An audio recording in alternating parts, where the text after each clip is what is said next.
What's up, everybody?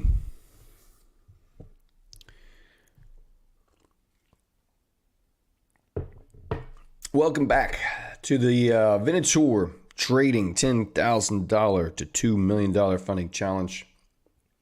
Glad you guys are here. Welcome back. It is Tuesday. No, it's not. It's not Tuesday. It's Wednesday, October the 25th, 7 a.m. New York time. Welcome in. Glad you guys are here.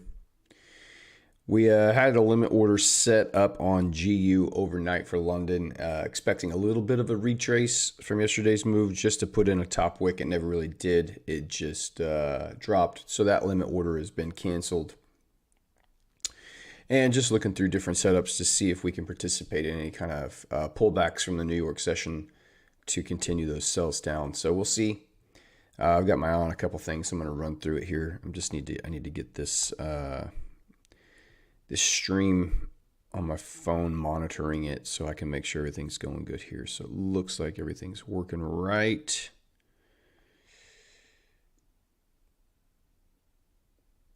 All right.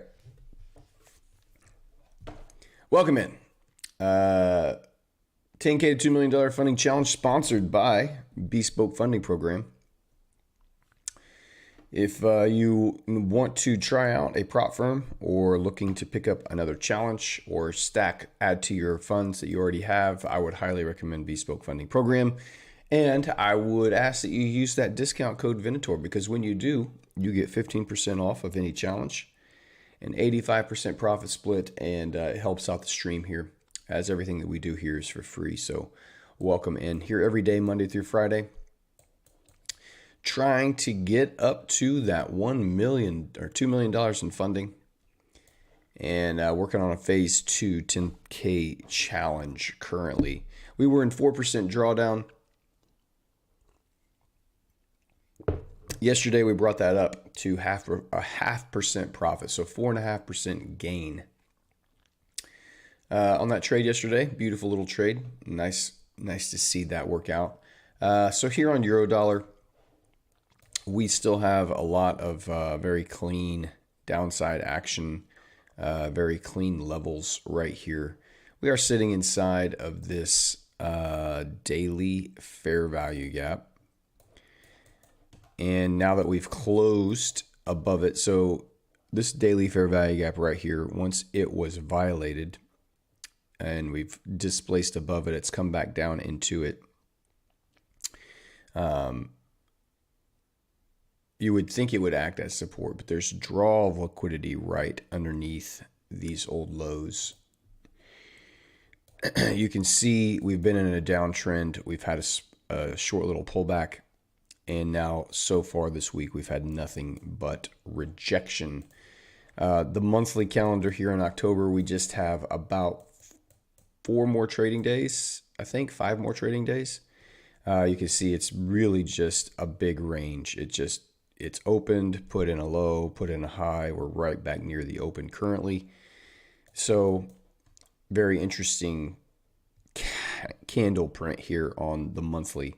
I still feel like this monthly fair value gap, it wants to tap into that on a higher time frame. So that's this big red.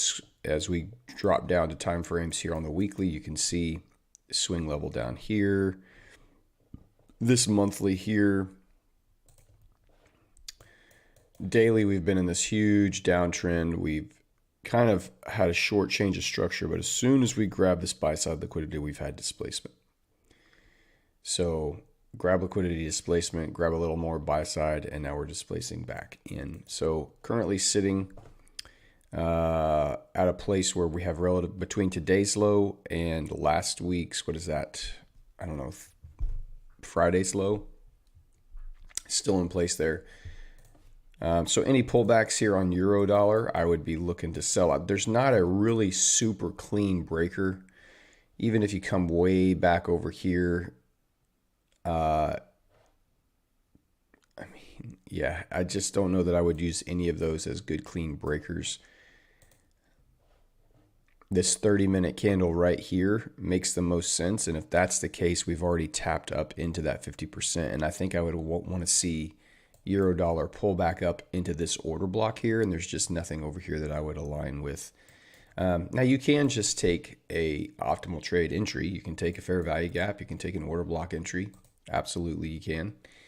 If you're looking on the hourly, then we've grabbed liquidity, we've displaced through, and there's been no pullback up into any of these areas here. Now, euro dollar gave a couple of beautiful sell opportunities last night. You had the London Open sweep up above these highs, displace through. You have a breaker here, beautiful fair value gap, entry inside, and then you had that continuation. You might have been able to capture this breaker right here. Fair value gap grabs the Asian highs just after midnight, early London. It displaces through, and any sells up into that fair value gap off of this breaker right there you would have been able to capture that whole move down, which was a massive move with a very tight stop. So you could have caught that one. That was one. Here's another one right here, two. And so now that we've displaced through here, potentially you could say this is what you're looking at right here as a breaker, but it's just, I don't like it. I don't know where I would be looking for price to come back up. Potentially somewhere up in here inside of this order block, maybe. So you might have something like this.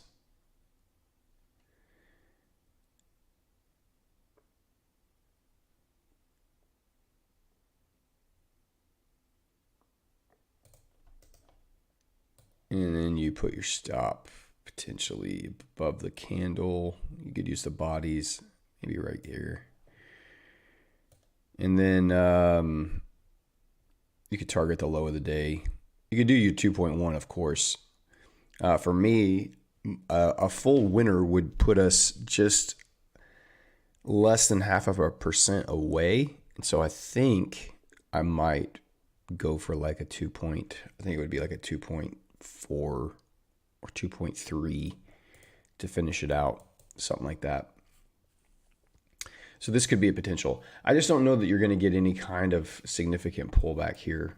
There's no big news events. Powell is speaking, but not till after the market closes today. So I don't know, what that's going to do for pound. I was expecting pound to come back up into this volume imbalance, up into these rebalance some of these BPRs. So when you have fair value gaps overlapped by fair value gaps, price typically wants to come back up into them. And I was hoping it would pull back up into the Asian high, get a pop up into, I want to say it was around here, and then get that drop. And it never did. It just really just touched above the Asian highs and then just started dropping. Again, did come back up. You had this little breaker right there. It didn't get up super high, and there wasn't a super clean on the 15-minute fair value gap. And then here it displaced. There's fair value gaps here, which is where I have my current setup on GU. I don't have any orders set. This is just preliminary analysis here.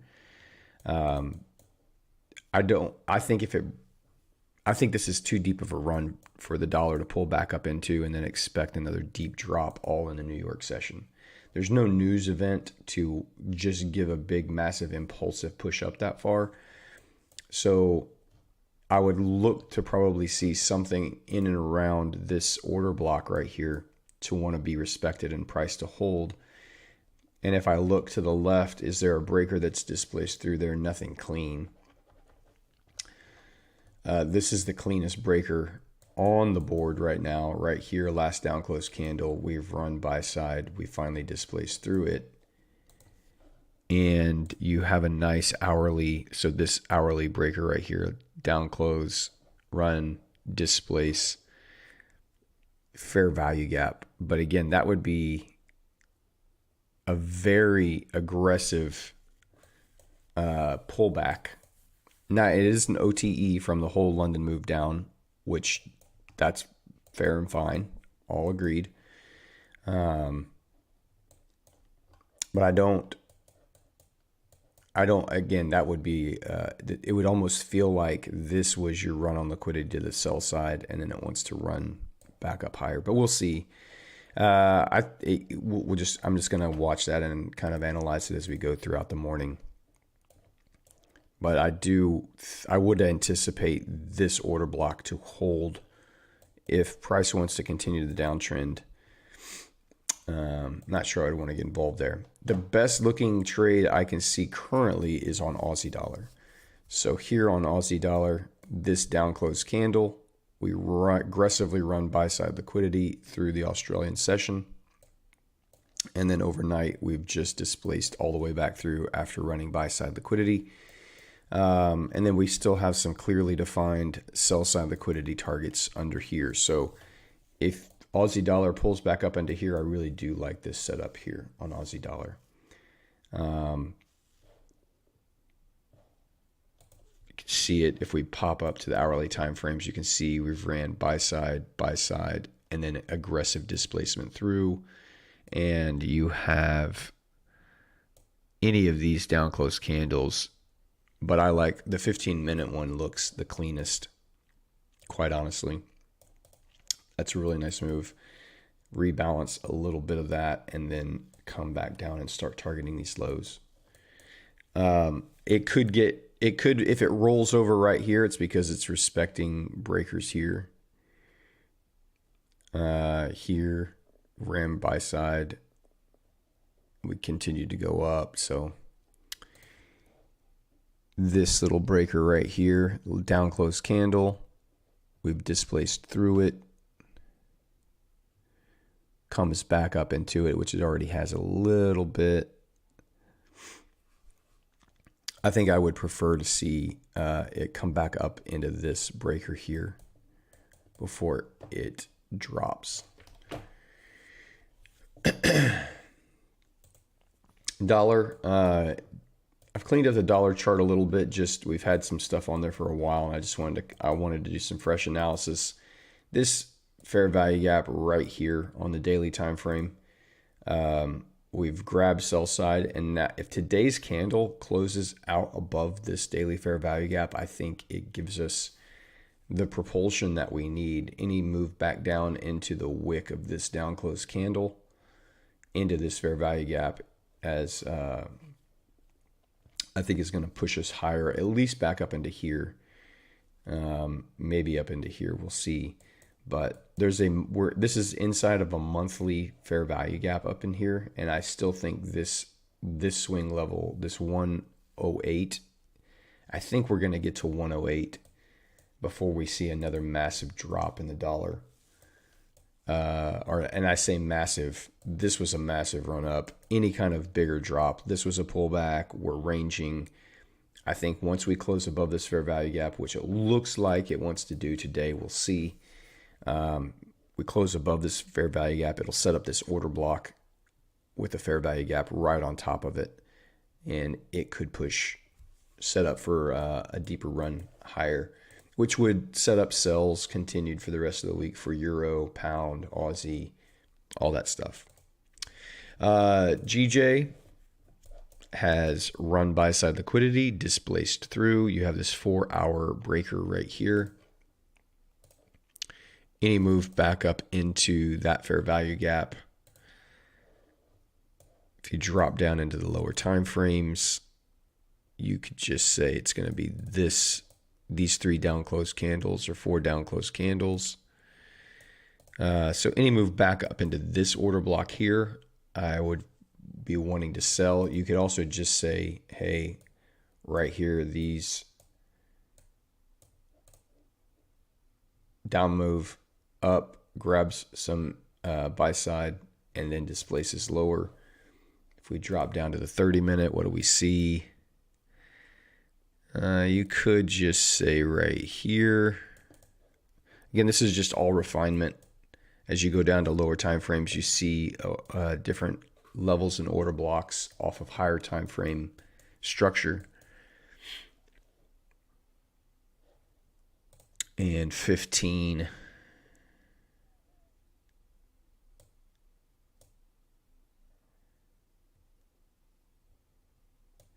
If you really wanted to get into some refinement, you could say here.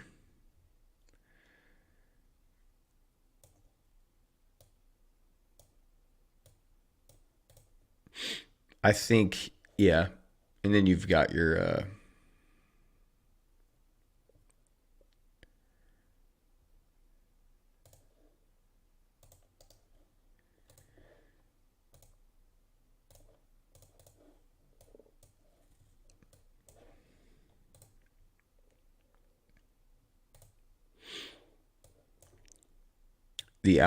this hourly fair value gap right here.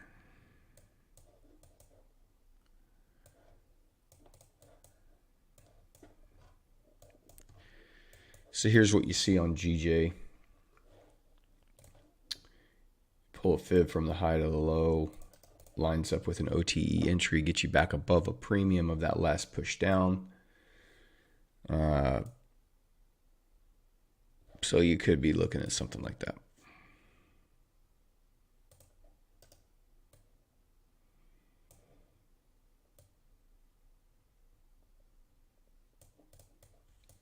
So potentially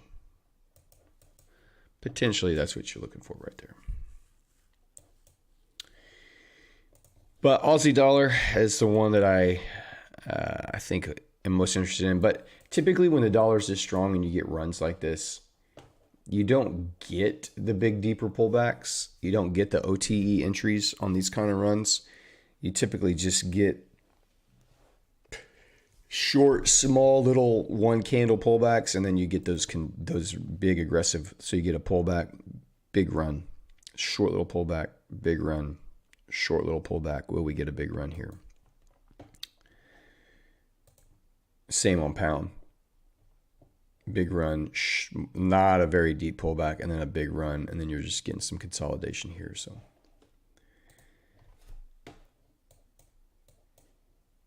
Euro actually gave very clean moves where it would give impulse, OTE entry, impulse. Will we get an OTE entry off of that move? Potentially.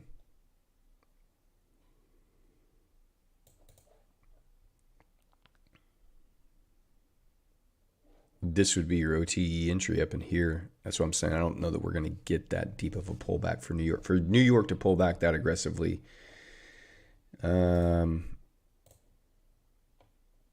mean, it could go 15 pips easy, but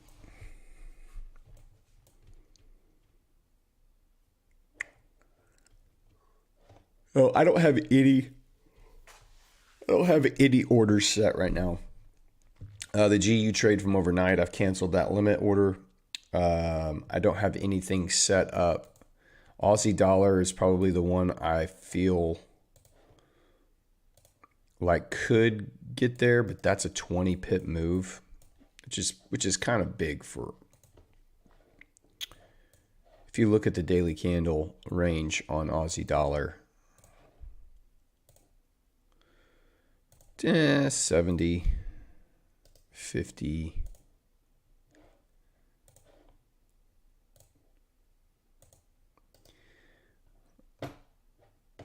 It's already made its daily range here.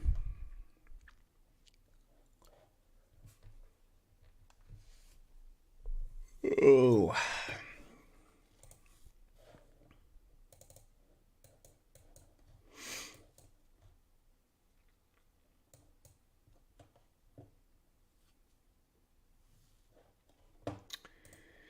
All right, so I'm just chilling. Again, I've got my eye on a couple things, but I don't.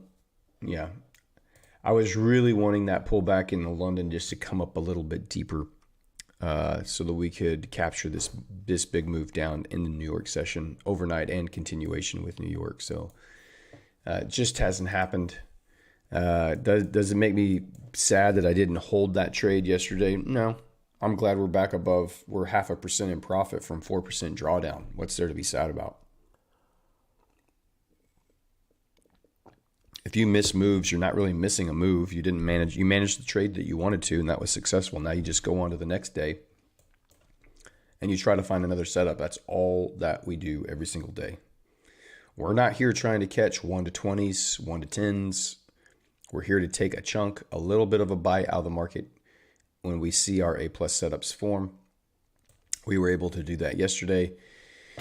Thought we might be able to get one overnight again and into today. It just didn't happen. So now we just wait to see what New York gives us.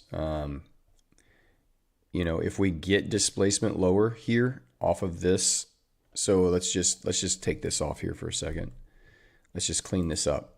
What is happening right now on the 15-minute time frame? Well, you've had a run of liquidity right here, back up into a fair value gap. If this holds and respects and you get displacement lower, you could have a nice setup here as a breaker setup right here to get an entry in. Pound dollar, same kind of a scenario. If it continues to run buy side liquidity and then displace lower, you might be able to find a setup so you don't have to wait for this deep pullback. If it wants to be aggressive and it wants to run, then let it run and just wait for these lower time frames to displace lower and give you more opportunity. Because you've already had such a deep run on Tuesday and now again on Wednesday. Wednesdays has not been as big as Tuesdays.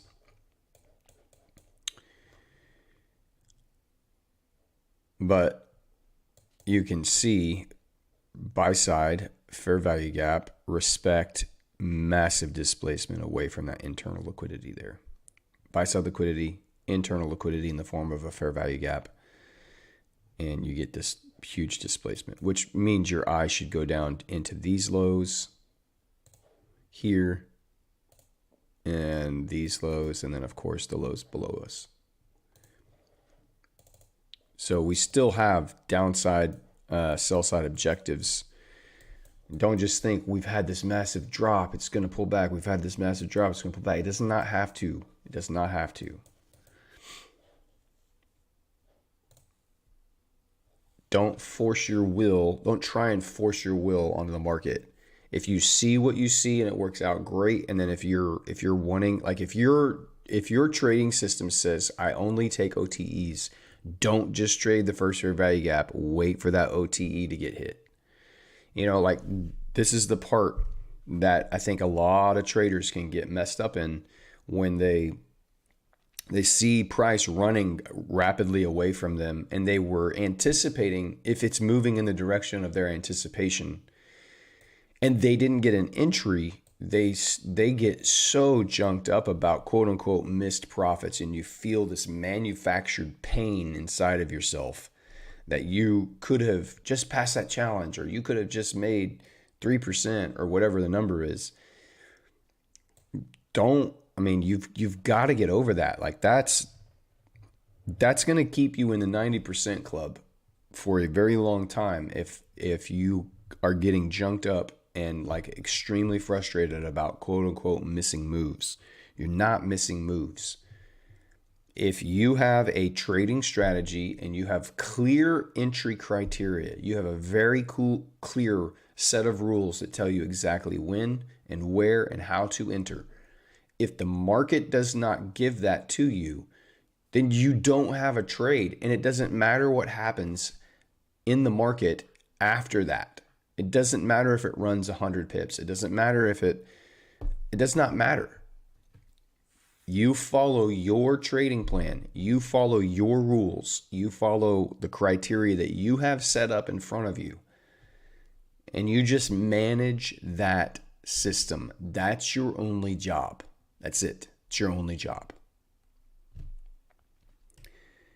So don't worry if price runs away. Don't worry if it goes where you were expecting it and rapidly goes there without giving you an entry. Oh well, there's going to be times when you do get the entry and you do catch that.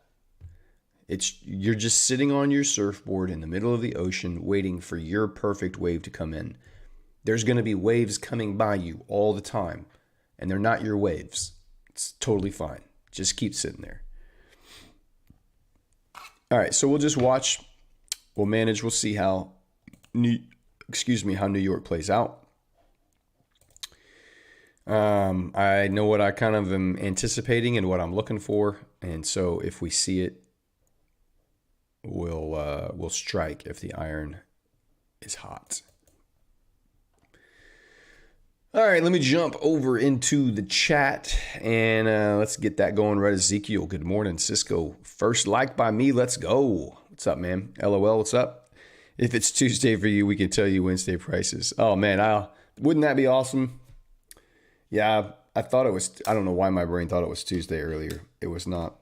But, geez, to have a crystal ball, if you could see into the future 1 hour ahead, just 1 hour, just 15 minutes. Just 15 minutes. Jeez, that would be crazy.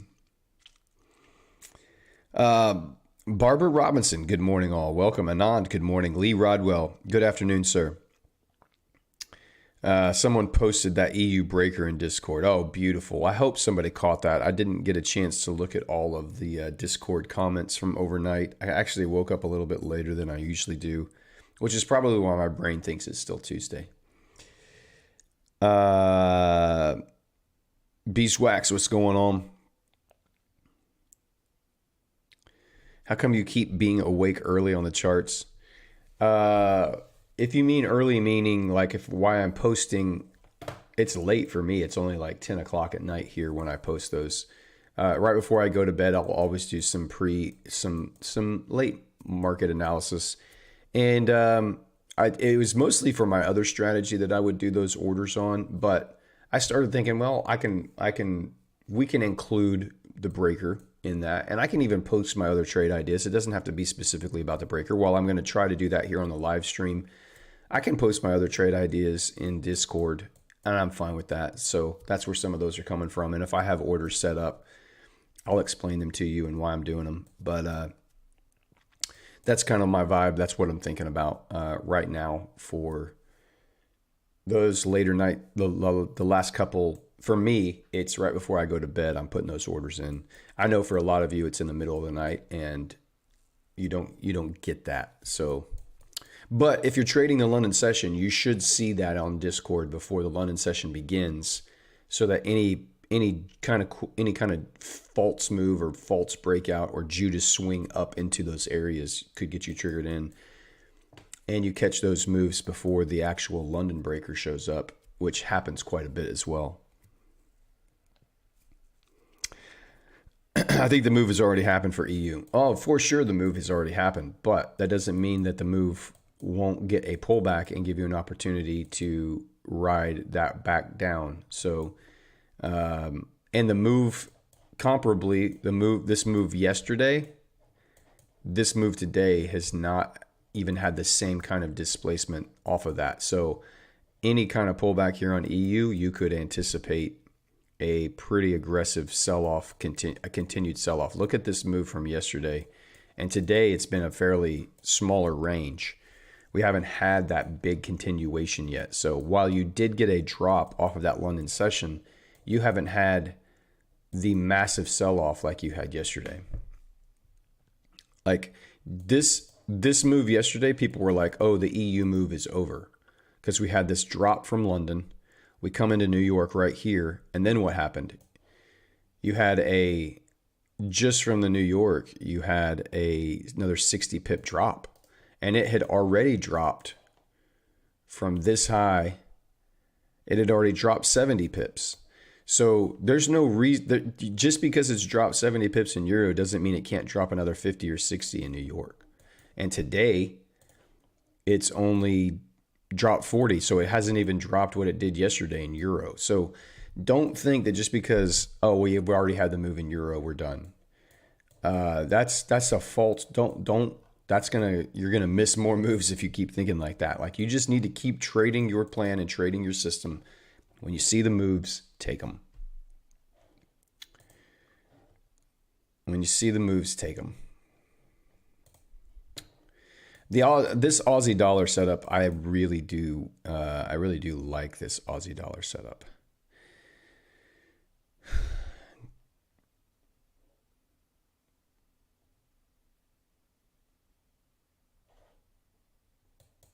And I think I'm going to set up this as an order here. And we'll see. We'll see how it wants to play out. 30-minute order block. Order block inside there.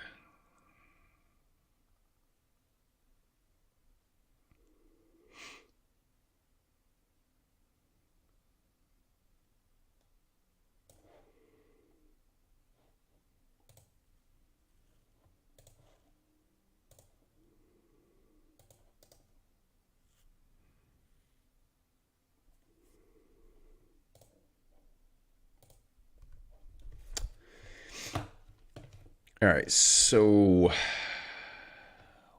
is just right at the 50% of that breaker. All right, so I think what I'm going to do is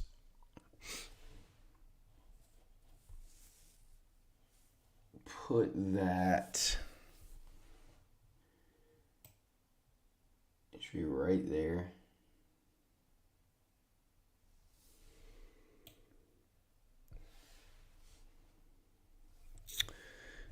Yep.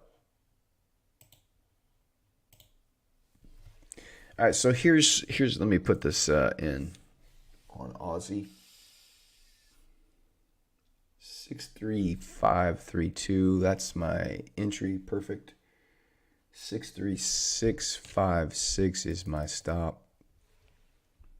63247. And that would give us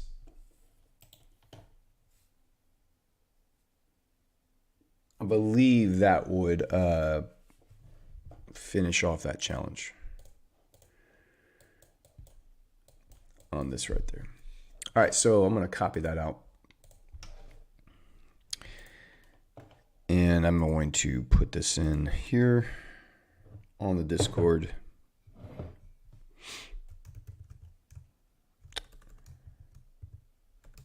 AUD USD sell limit order set.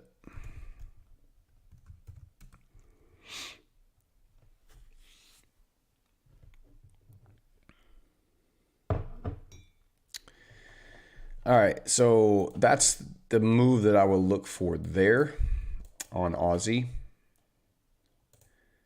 GU and EU getting a little bit of a pump here. Dollar.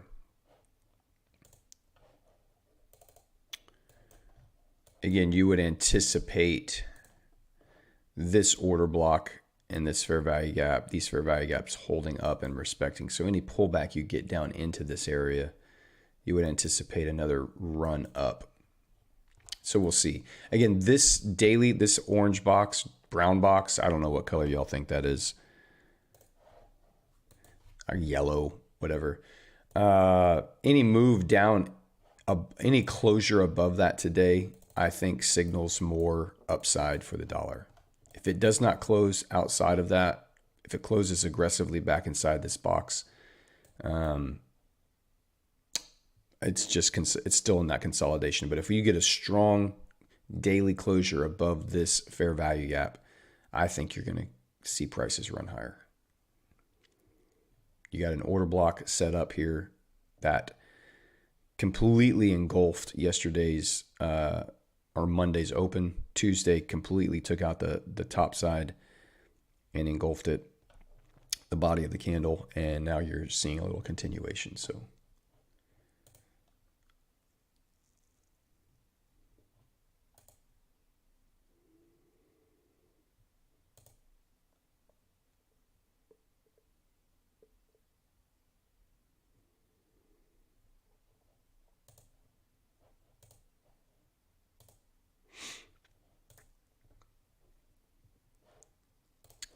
I just wish there was a better setup here on pound to really look for on a clean breaker. There's just no good clean breakers over here for me to work with at these levels. The cleanest breaker is going to be from the London Open up here, or I'm sorry, yesterday's close. Price close, ran up above it. I mean, you have some really nice fair value gaps, and it's a deep pullback though. We'll see. I like the Aussie one. I think this is the setup today. Clean run into buy side liquidity. Very sharp displacement out of it. It will rebalance price, retest this consolidation area in the form of a breaker, fair value gaps, and then continue lower here. Nice, clean, relative equal lows. It left in place right here.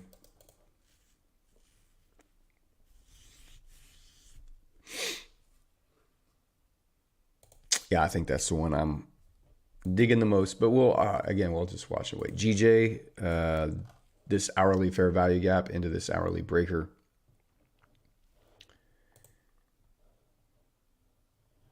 OTE, see if you get it. Every PD array is being respected. Every fair value gap, every order block on these aggressive down moves. Every time it comes back up, it's just rebalancing a little bit and then dropping.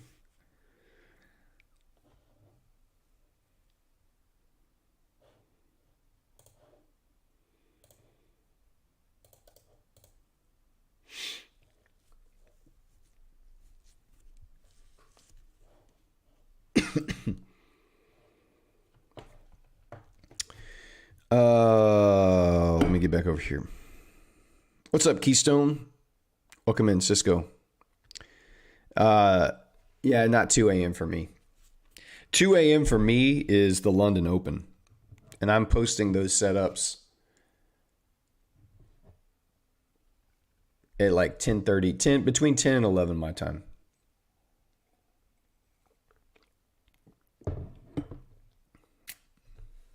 We basically captured the full daily range yesterday on that GU trade, which is pretty cool. Love it when that happens.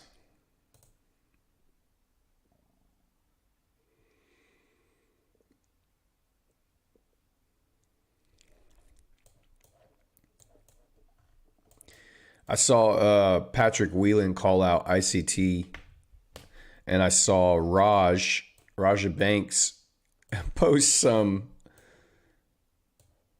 $100,000 account to give to ICT to trade on Dominion markets.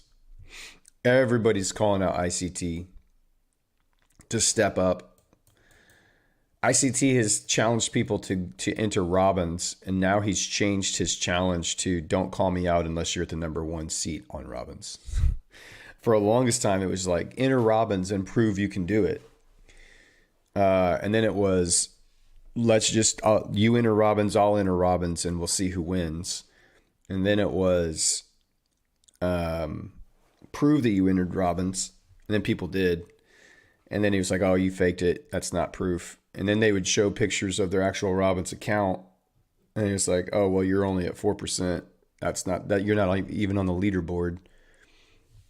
And now it's, if you can get to the number 1 spot, then you can call me out and I'll come meet you there. Patrick Whelan was calling him out on Twitter.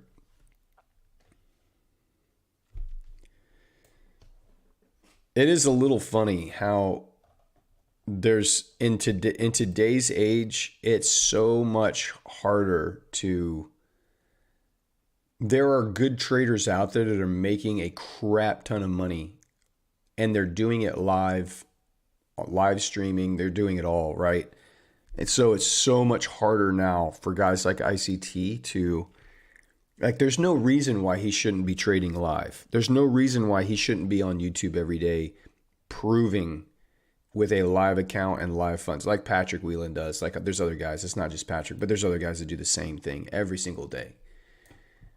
And he just continues to stick to his guns and carry on with the shtick that he has about just demo trading. And look, I get it. He's a good trader. I'm not saying he's not a good trader. I'm not saying that his concepts don't work. I'm obviously using a concept that I learned from him to build my whole trading strategy around, which is great. It's the attitude with which he continues to go after people, and he continues to move the goalpost of when and where he's going to prove that he can kick their butts in trading. So he just likes to yell and scream and call people out and call them. He's like the Donald Trump of trading. He just calls people names.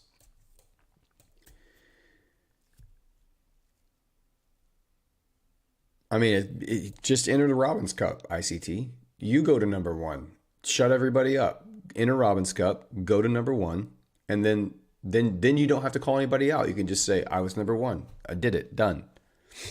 When you get to number one, then I'll shake your hand. But until then, I've already proven it, and he won't do it.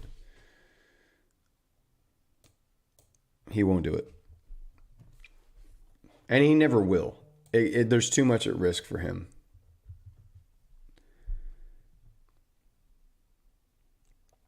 Too much at risk.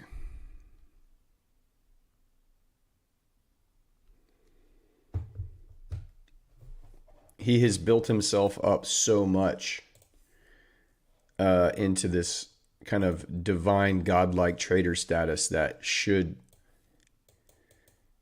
he do it and he not live up to the hype, it would be fairly catastrophic to his public image.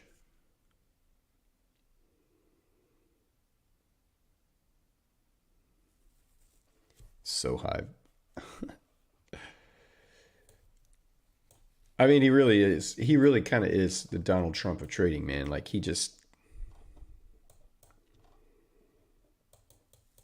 I saw this beautiful setup. It was a perfect setup, I said to myself. I said it's a setup. So, I mean, I took it because it was a beautiful setup.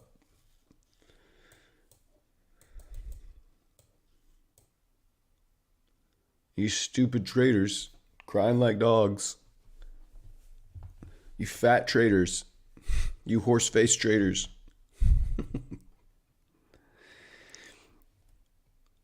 John Jones calls him out all the time. Absolutely, he does.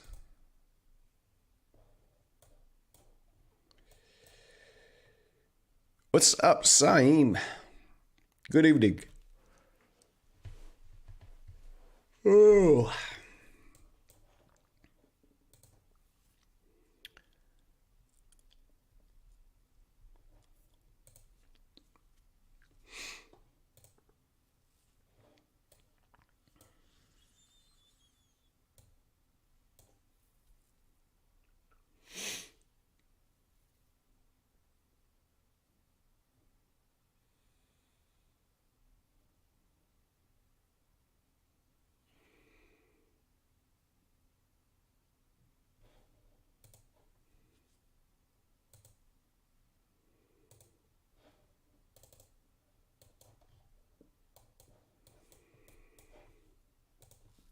There's no news coming out today. There's nothing to produce exceptional volatility into the market. So it's just the market should just move cleanly to the direction has been set from London. So any kind of pullbacks that you get can just be repricing to see continuation throughout New York.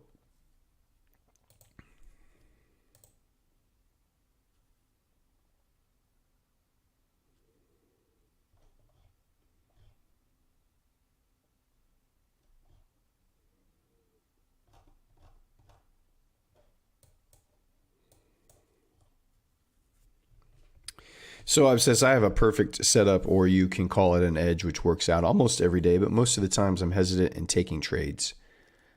Might be because of some fear in my mind. Don't know how to overcome it. You have to realize that it is a false alarm. Your brain is lying to you, and the maturity that traders reach, that's the maturity you have to get to, is when you just realize that Uh, just take the trades, lower the risk, whatever you're risking, lower it. Lower it until you can just take the setups and it doesn't matter what happens from a profit and loss. I don't even think about profit and loss anymore. I don't think about dollars being going up and down. I don't think about that at all. All I think about is what's on the chart in front of me and does this meet my criteria? If it does, I take the trade. And it doesn't matter what I'm feeling inside. My feelings are fickle. They change. They change depending on what I eat sometimes. They change. They can, like, it's just chemistry in your body. That's all your feelings are, is just chemistry in your brain.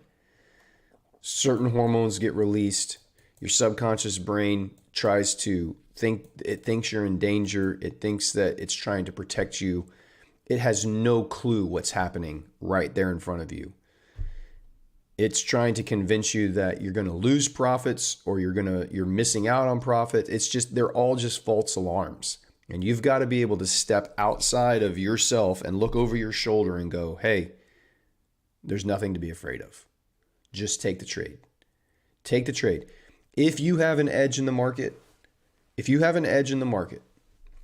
your trading plan and your trading system truly has an edge, then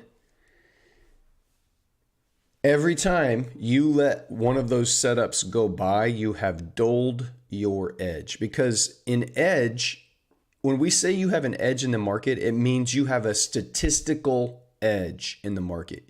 You have enough data that shows that your setup over a given amount of trades in a given amount of time is X profitable.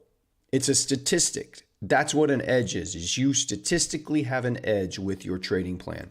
So every single time you let your setup go without taking it, you're dulling your edge. You're reducing the sharpness of that blade. You have to take every setup that you see that fits your trading plan.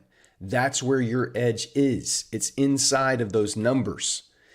So be more afraid of not taking the trades that meet your criteria, because I don't want to miss a setup. If I see my setup, I'm going to take it every single time. If I see my setup, I'm going to take it every single time. I don't care where I'm at in drawdown. I don't care where I'm at in a challenge. I don't care where I'm at in profit. I don't care where I'm just going to take the trades every time, because I know that over the course of the next 100 trades, I know what my edge is. And there is no certainty. You have to stop chasing certainty. There's no certainty in the market.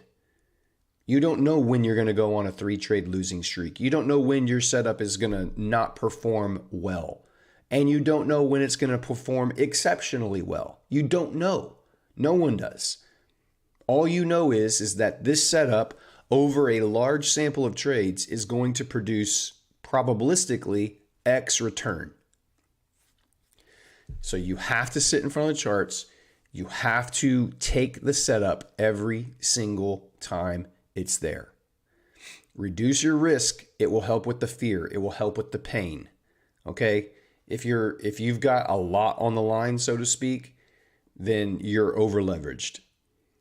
Your brain doesn't know how to compute with that. And until you can get to a place where you're not even thinking about money and you're just thinking about execution, until you can get to that place, you're probably you're always going to struggle with it. But recognize those feelings. Feelings are just false alarms. When it comes to trading, feelings are false alarms. Your subconscious brain is wired for survival. And in the markets, to survive, it's sending you mixed signals, because at the same time you're not in a trade, it's telling you should be in a trade because you need money to survive, right? You need to make profits to survive. You need to make profits to pass a challenge. So it's afraid you're not going to pass a challenge. So it puts this fear inside of you to get into a trade. But then it can't think 2 steps ahead, because as soon as you get into a trade, it immediately puts the fear of God into you that you're going to lose that trade. And so you cut your losses, you don't follow your rules, you get out of profits too early, you don't let it run, whatever it is. It's constantly keeping you afraid. No matter what position you're in the market, whether you're just watching it, you're going to be afraid you're not making profits. Whether you're in a trade, you're going to be afraid of losing that trade. Or if you're not in the markets and you want to take a trade and you see your setup, it makes you afraid to want to even get into your setup because it's like, oh, you're going to lose. You lost last time, you're going to lose this one too. They're all lies, man. They're all lies. Your feelings are not facts, and you got to get to a place where you can hear those alarm bells going off in your head. Be afraid, be afraid, be afraid, and you've got to be able to go over there and just hit the mute button and turn them off, and be like, nah, you don't know what you're talking about. I'm just here to execute my system. Here's the rules. Did this rule get checked? Check. Did this rule get checked? Check. Did this rule get checked? Check. Enter the trade. And then just collect the data over the next 100 trades in the live market. Collect the data. Let the data tell you whether you have an edge or not. The data is facts. The statistics are true. They don't lie. Your feelings always lying to you. So trust the numbers and just execute your trading plan. That's how you get over it. That's how you get over it. You just have to execute your trading plan over and over and over and over and over and over until you realize my feelings, they're fickle and they don't know what they're doing.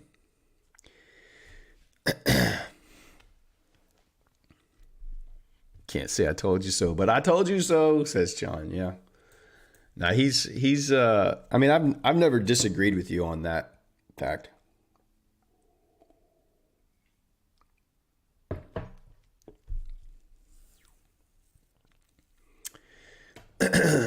Look at NAS, there's a re-entry for a sell. I mean, it just depends if you want to take something inside a breaker here. I think I would want to see, now that it's grabbed some buy side here, if it gives you some displacement lower than any returns up, could give you a sell on NAS, yes.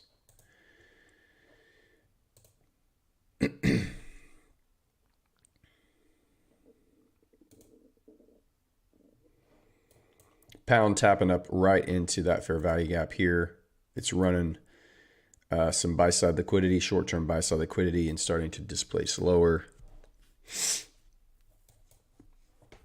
Really would like to see a deeper pullback before I saw displacement there, but just don't know if you're going to get it.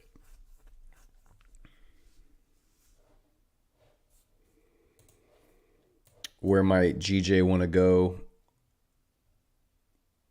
Bottom of this range down here.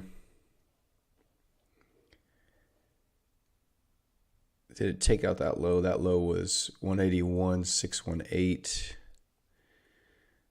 So it didn't take out this low here. So you do have these relative equal lows right up under here. But this looks like where you're wanting to head. These lows down here. A lot of chop and consolidation.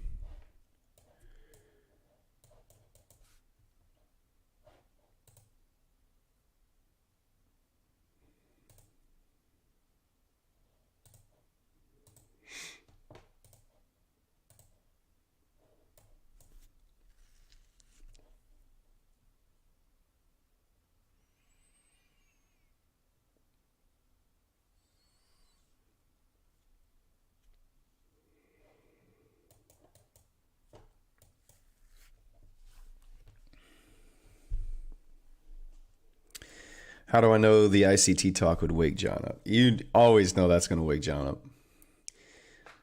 John says, put these people who get their feelings hurt too often in order from least to greatest.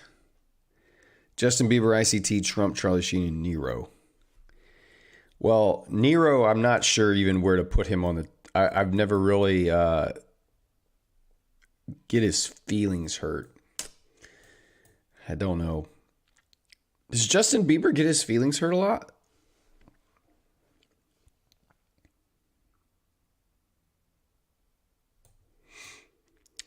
Feelings are not facts. This is what we need to teach those people who are easily offended. Yep. Soab says, you're right. Thanks a lot for detailed advice. Really appreciate it.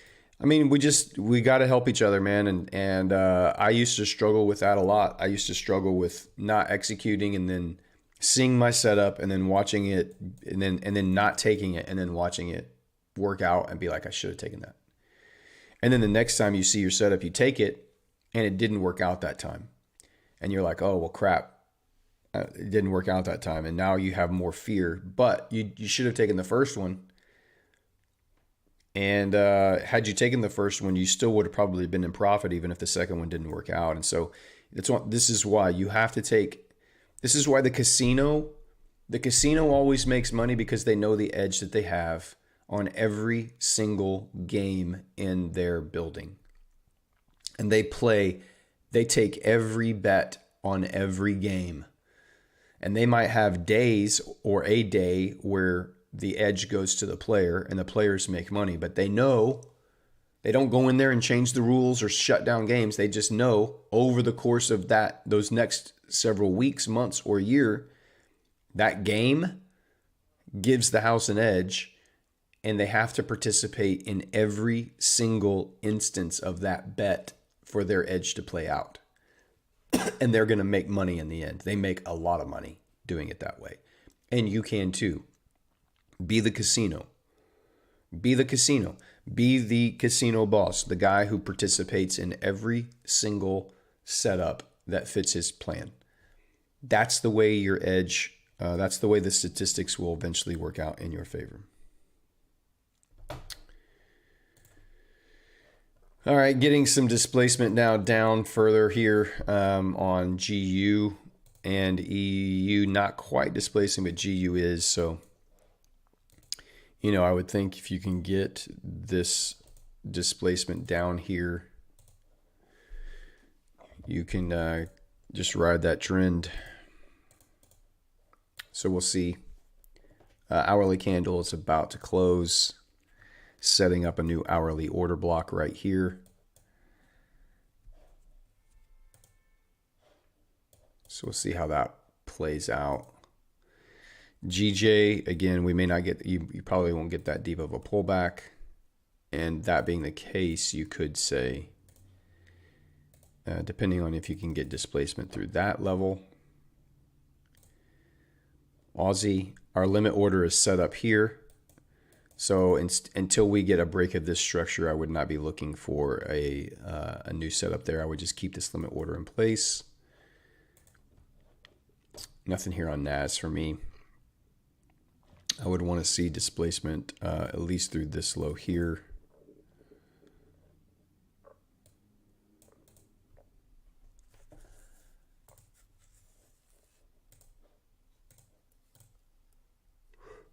And I think on Eurodollar,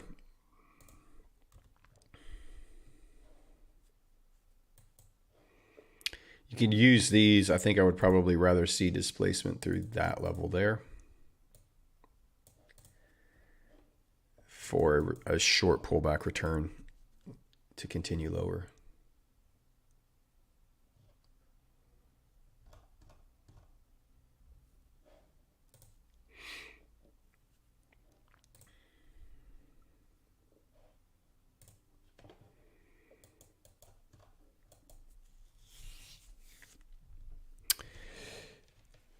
John, would you rather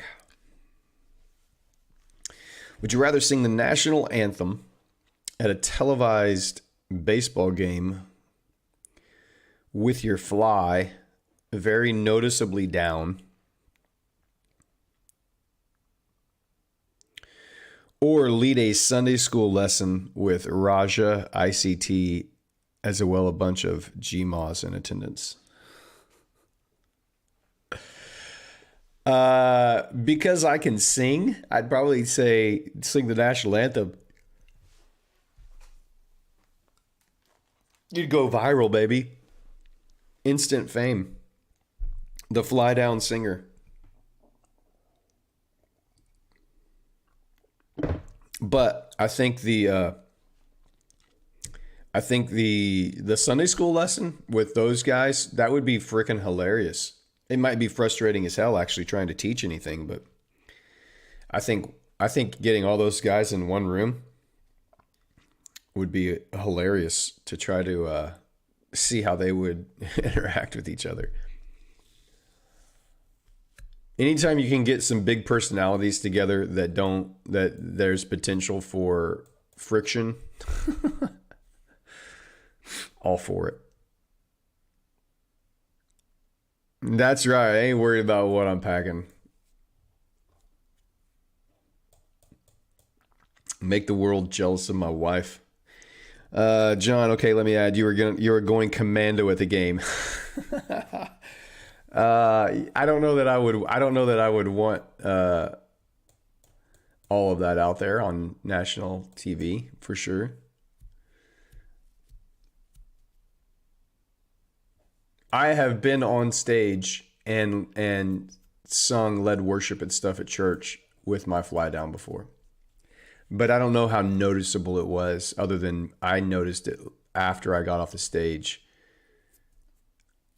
It's happened a couple times in my decades long career of doing that. So you would pick the lesson. Uh, Probably. I'd probably if it was definitely if it was commando, I'd be like, yeah, I'm not gonna go out there basically naked. At least parts of it naked.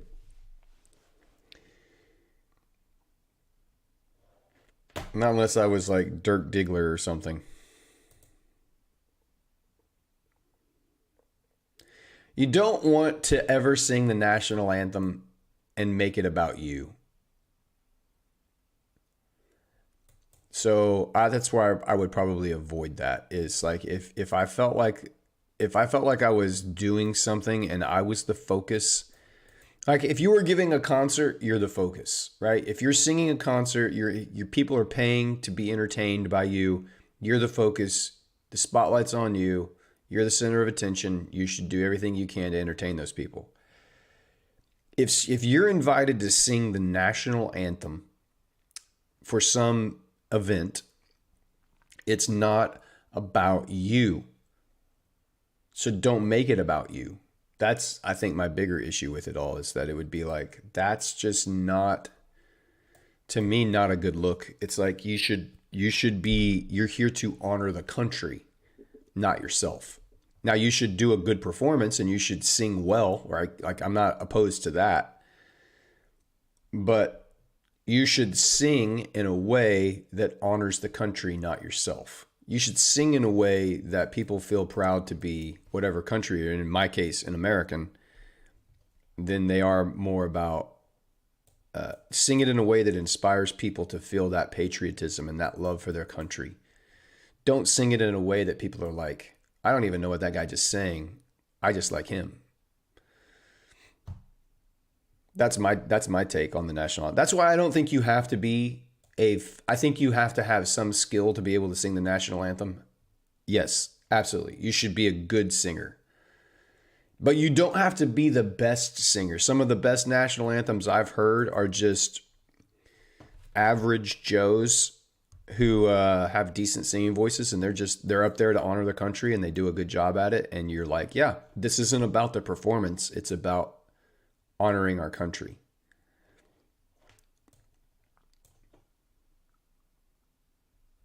So if I were to sing and be commando, it would instantly become about me and take all of the attention away from the best country in the world, in my opinion.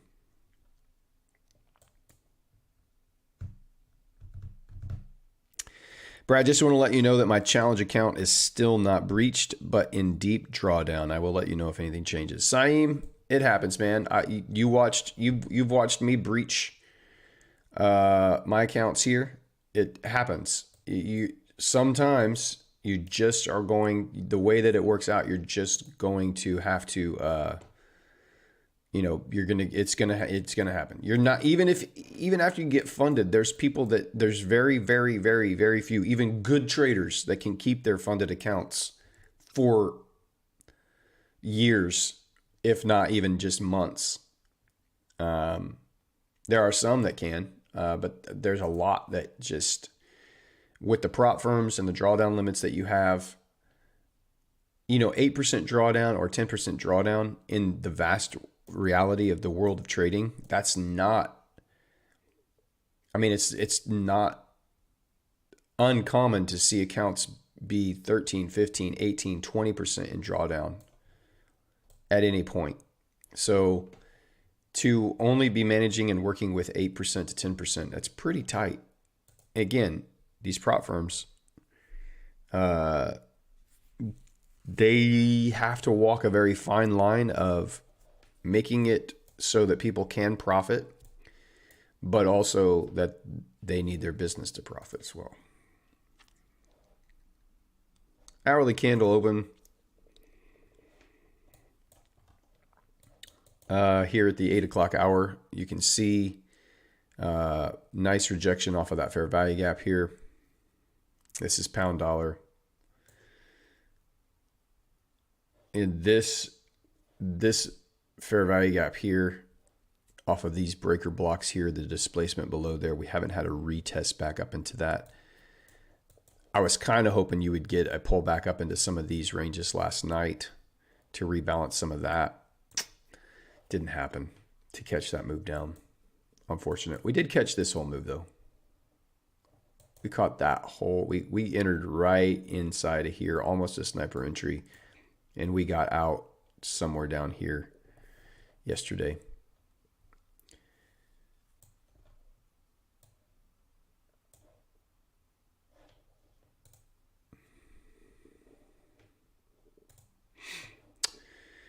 All right, let's see. We've got an entry at 63532, so we've got another 13 pips to go. Is that right? Yeah, we're still a good 13 pips away. I don't know that we're going to get up there. Maybe we will.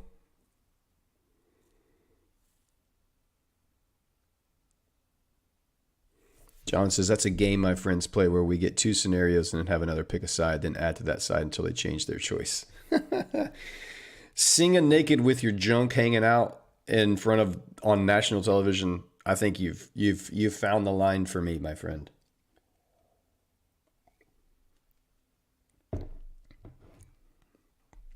Yep, keep pushing. You got the same, and don't worry if you fell it. I'm not going to be disappointed in you. The fact that you've been trading that 10K challenge for as long as you have is a testament to your discipline as a trader. So most people lose those within a few days or the first week. And what has it been now? A month or more? A month and a half? That's great, man. 6 to 8 weeks of trading and you haven't breached the account yet. That's really good. This account changed my whole view. I learned a lot. I started to think about the long term and see the bigger picture. Thanks a lot for the opportunity. The game's not over. 2.5% is still quite a bit. You got this. More than months. Yeah, more than 2 months. That's awesome, dude. More than 8 weeks of trading. You have learned a lot. You've learned about self-discipline. So even if you breach this account, it's not the end of the world. You're ready to go for the next one. You understand what it takes. You understand the mistakes that you've made in this. I know that there were plenty of good trades that you got swerved on. I remember seeing them in the Discord. And there's going to be times in the future when all of those get tagged and you get on a massive winning streak. So you just keep executing your system, man. Just stay true. Take every setup that you see. And I also know that you didn't take setups that ended up working out because of the fear and the pain that we were talking about with Sohai earlier. Like, I know that you've experienced some of that too. So great learning experience through that whole thing. Great learning experience. So just hang in there. You still got 2.5%. So there's still plenty of time to pull that out. You could go on a 3-trade winning streak and be back to break even here. I don't know what your risk percentage is or what your risk reward ratio is, but I know plenty of people that have been 8-9% drawdown. They've been within 0.5% of drawdown and they can pull it out. So just think of the confidence you would have if you got it just even back to break even right now. That's a massive gain. Like to be able to pass our phase one challenge, we made 12% because we were 4% in drawdown and we had to get an 8% total profit target. So we had to make it back to break even. That's 4. And then we had to make another 8 on top of that. That's 12. This one, same instance. We were in 4% drawdown to reach 5% profit. We're going to have to make 9%. So between passing phase one and if we can pass phase two and get funded, we will have made 21%. That's a pretty big number, 21%. And depending on how quickly we can knock this out, all inside of a month, really. So that's kind of how I see this system works, is that I will have months where you'll make 18, 15, 20%, and then you'll have drawdown months where but the drawdown is nowhere near what the profit is. So our red months, I think our worst red month was 6% in, what was that, July or August? I think July, I can't remember. I need to go back and look. I think August was actually positive 2%. I think August was red. No, July was red, August was green, September was red. That's what it was. So we were -6 in August. We were +2, in July, +2 in August. We were actually positive for the month of August. And then we were negative, I think another -5 or 4, I can't remember, in September. And we're green in October. We're big green, big green in October. So it all averages out. You're gonna have green months. You're gonna have red months. You just got to stick to the plan. Take every opportunity that you have to take the trades that fit your system. That's the name of the game. Take every opportunity that your system presents. Getting a little push here on Aussie dollar, which I like to see. Still have about 10 more pips to go here for an entry, and then another 12 for stop.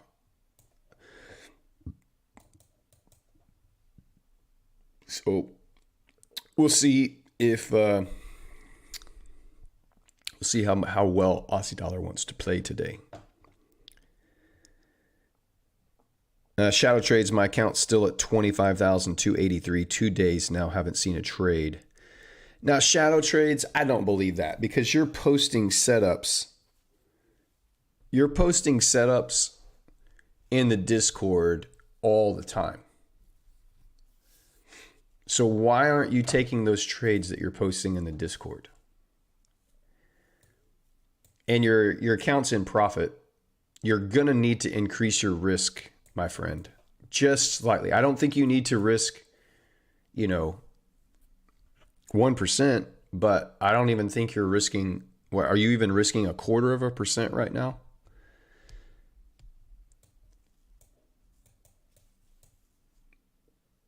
My network is so bad that I hear a couple of words and it skips till maybe 10 seconds in another word. Oh man, I'm sorry about that. Saeem says, yep, getting to break even is still possible. Yeah, he risks a very less. I'm not sure.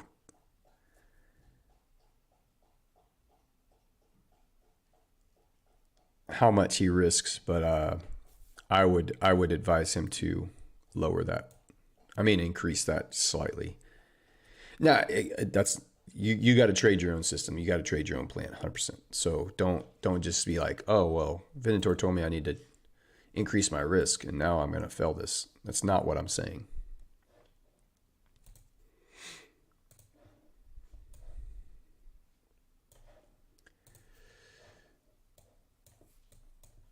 You got to determine what your risk is. And if you're satisfied with the amount of risk that you have right now and you don't want to change it and you're very comfortable taking those trades every time at that risk level, then just keep doing that.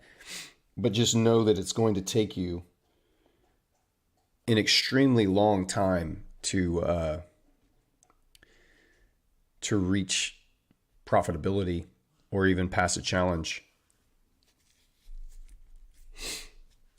Which, again, totally fine. There's no time limit on doing it, but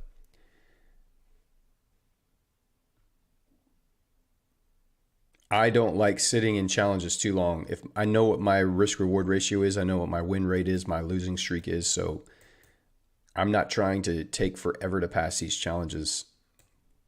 If I see my setups, I'm going to be aggressive with them.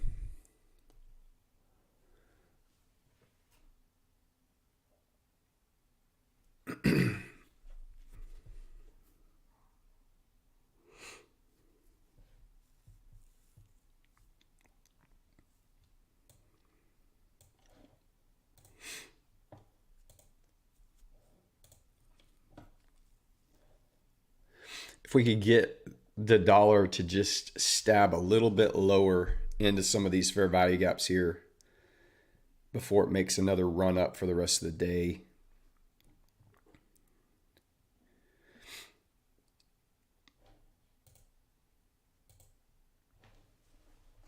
Maybe completely fill in this fair value gap here. It's hit the 50% of that fair value gap. And I would like to see it come down a little bit lower there and then rally up into these fair value gap areas here, into these highs. But I would like to see it just a little deeper. We need the dollar to retrace that London move a little bit more for Aussie to, I think, have a chance to get tagged in here.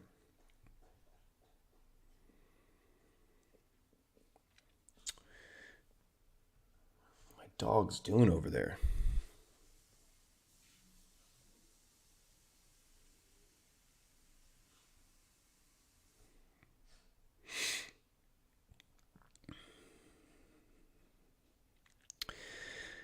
Double it sum 2 weeks behind in the first 4 trades. Oh, you doubled it some 2 weeks ago in the first 4 trades after I doubled the risk trigger stop loss, but I pulled it out of drawdown.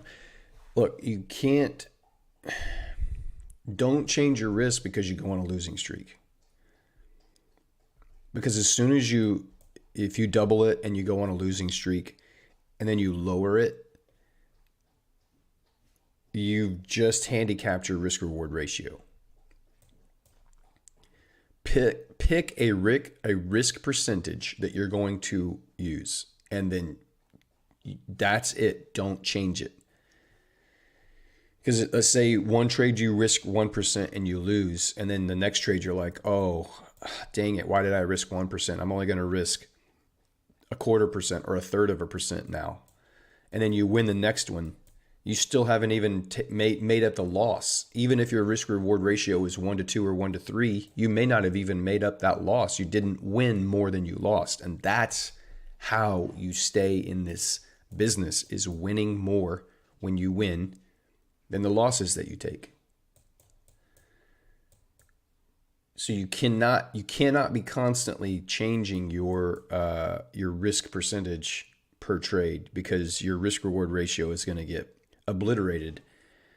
And that's your offensive weapon. Your risk reward ratio, that's your offensive weapon in this business. It's the way that you continue to stay alive and active in this market. You're going to lose, so that you have to make sure when you win more than you're losing. But good for you, man. You pulled it out of drawdown. You're back into profits by like 0.25%, I think. Or 1%. I don't know what's yeah, you're on a 25K account. So if you're at 250, that's 1%. So you only have 7% to go.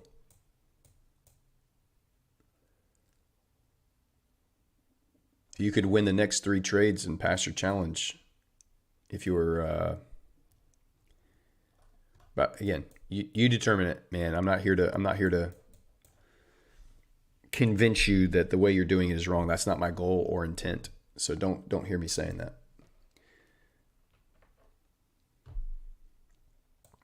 You go at the pace that you're comfortable with, and if that's the pace you're comfortable with, that's what you should do.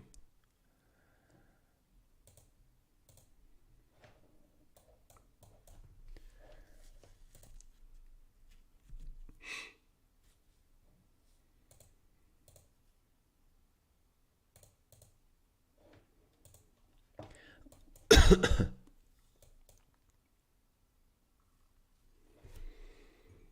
right, we're just waiting on this Aussie dollar limit order here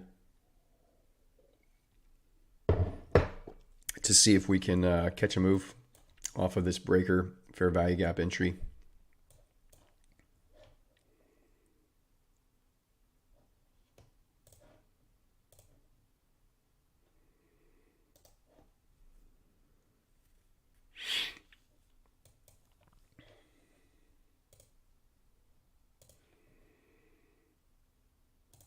There we go.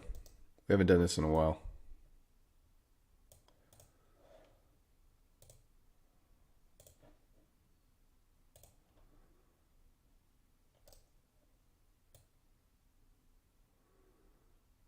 Yeah.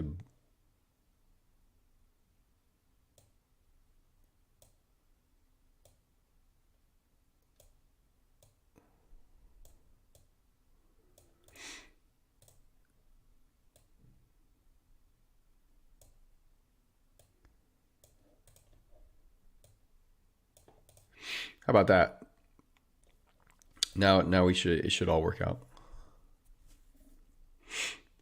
Now that we've put on the pretty stickers.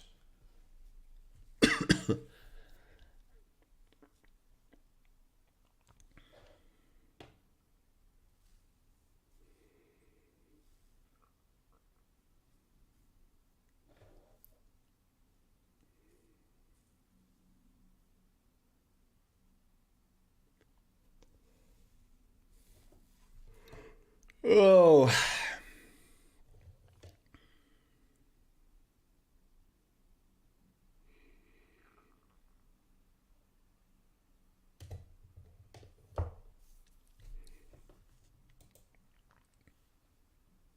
You know what we need? Some royalty-free background music. I'm just kidding. What we need is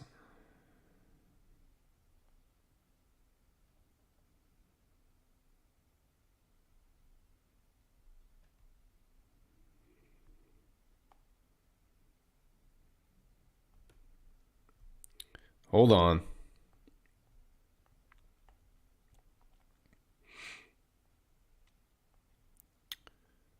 What we need is I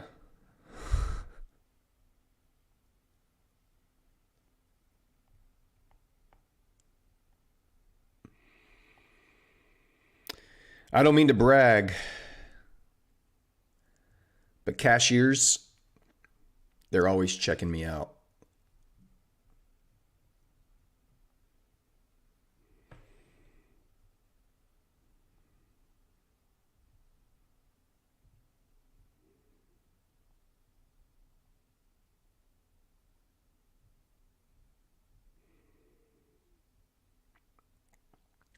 My wife said, "You really have no sense of direction, do you?" I said, "Where did that come from?"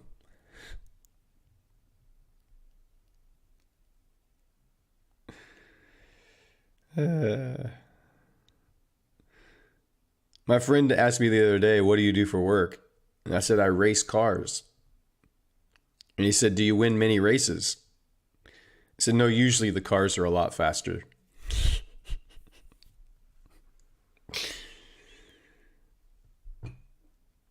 Oh my gosh. Here we go. My family just learned that Grandpa is addicted to Viagra. And no one's taking it harder than Grandma. Okay, that's the winner of the day. We'll stop right there.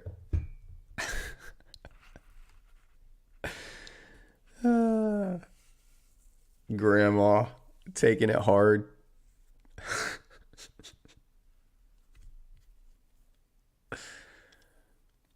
That's funny.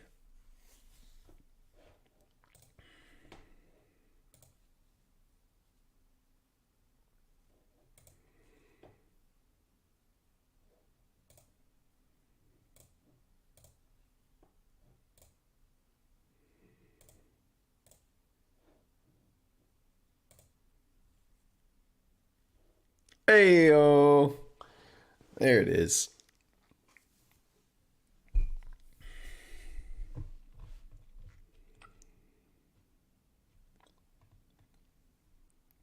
John, how's the Top Step account going, man? You started trading it?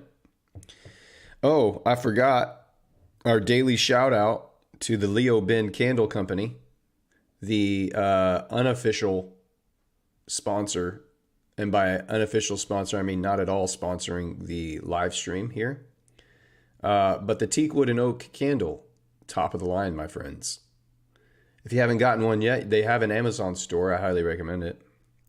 And any of you that want to reach out and find a way to contact Leo Ben and let them know that they're getting free advertising on the Venator Trading 10K $2 million funding challenge, and they should consider a monetary investment, I'll buy you your own teak wood and oak candle. God, that thing smells good.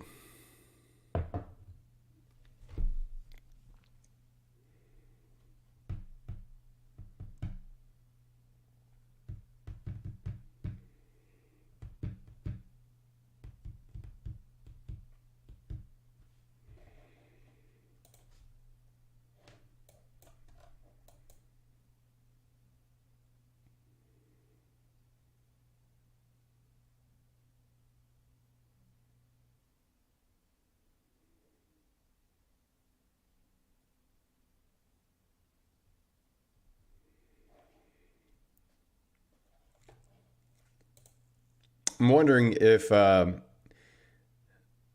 of this London move down that we just get some consolidation here on these foreign pairs with Powell speaking after the session today. If we just consolidate a bit and chop until he speaks after the market closes. Again, as long as the dollar gives me a close above this daily fair value gap, I think we're going to see higher dollar prices still. So that's what my anticipation for delivery is. To the person who stole my depression medication, I hope you're happy now.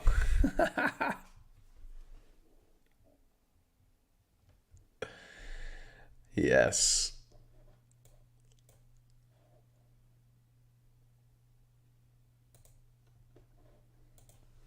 Love it.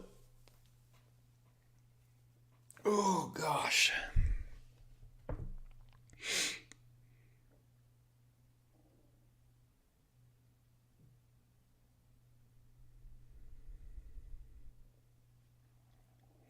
If you're a trader who holds trades overnight, Wednesdays are the worst days to do it. The swap on Wednesdays is the highest of the week.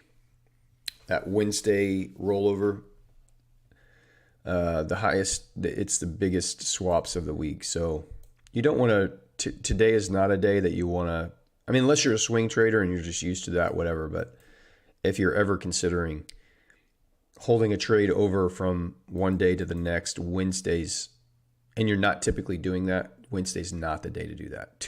Monday, Tuesday, Thursday into Friday, fine. Tuesday into Wednesday, fine. But that Wednesday holdover it's a brutal swap on Wednesdays. Shadow trades, the time I respond is when I hear it. The trades I post recently, some are crypto Binance trading. I stay sometimes 2 days and won't see FX trade, being that I trade only pound dollar. Well, why don't you trade some of the other crypto pairs? They have crypto available on, if you're on Think Markets, which I think you're on, or you might be on ACAP, I can't remember, but they have crypto pairs on there. I mean, you could trade. If you like trading crypto, trade crypto. You don't have to trade pound dollar only. You can trade the crypto pairs. Chase, can I ask why an hour before close, the US 30 paused for 5 minutes and then jumped? Which close? Yesterday's close? And who knows? It's the end of the market. Liquidity profit taking. There's all kinds of reasons that could have happened. And it doesn't really matter why. You don't have to understand the reasoning behind the why and the when. It just did. And the market's not wrong. And there's no one that's going to explain to you. Probably you ask 100 traders why it happened and you might get 100 different answers. So I have no idea why it would do it then. I don't know if there was news. I don't know if there was, just a big position getting liquidated or taking profits off of one side would move it to the other. I mean, there's all kinds of reasons.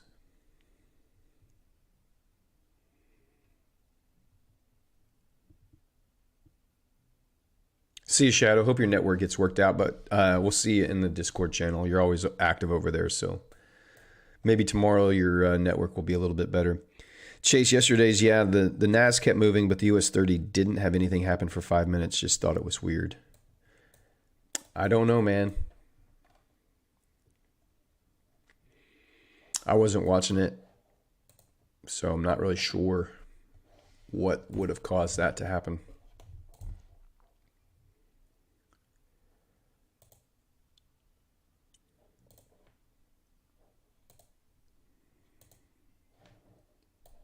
A lot of chop.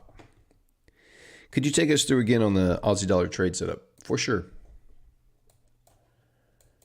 Aussie dollar trade setup. You've had a run of liquidity here and here and here. And it was a very quick stab up to run that liquidity. So once you see that liquidity grab, and then you see displacement back through, where did this run of liquidity begin? The last down close candle right here, down close, run liquidity, displace through. Once it breaks and closes below this candle, which it does here, it creates a fair value gap or multiple inside of that breaker block.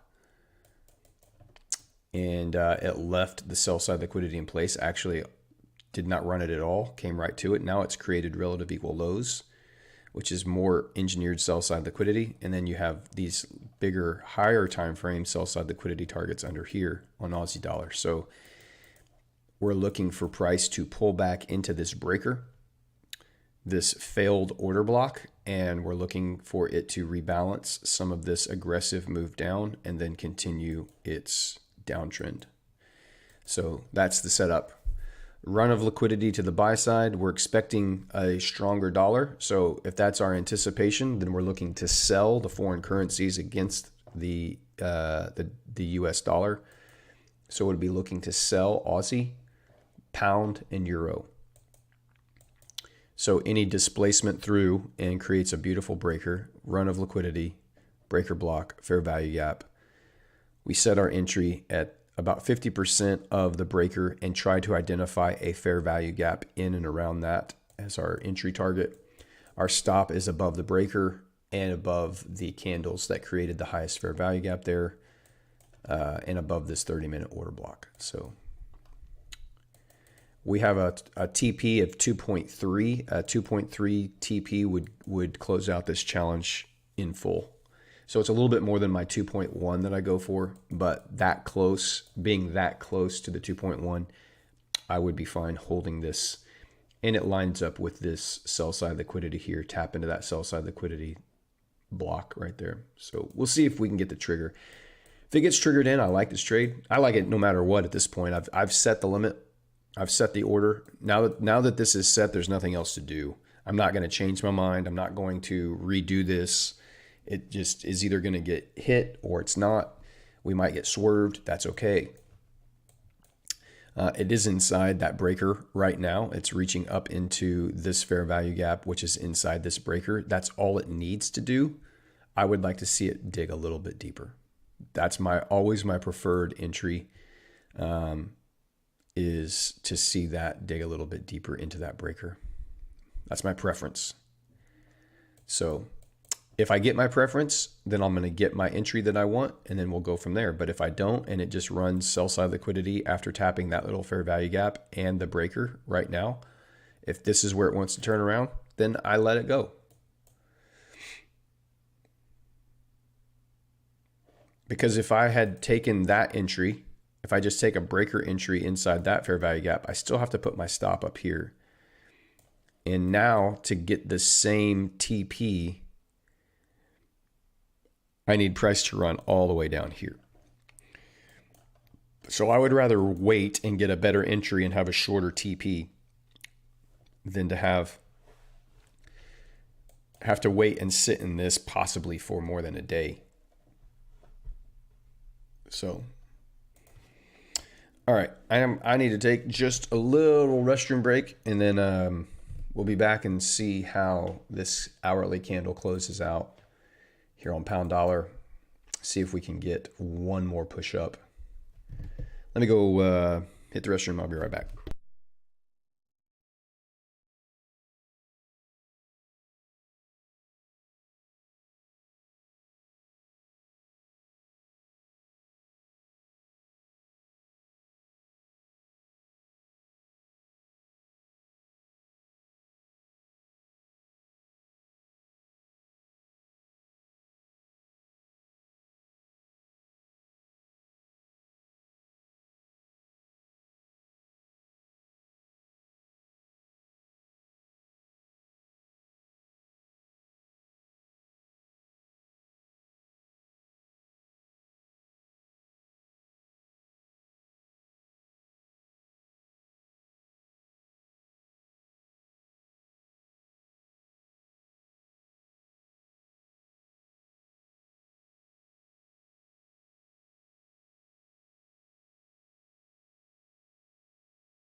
All right.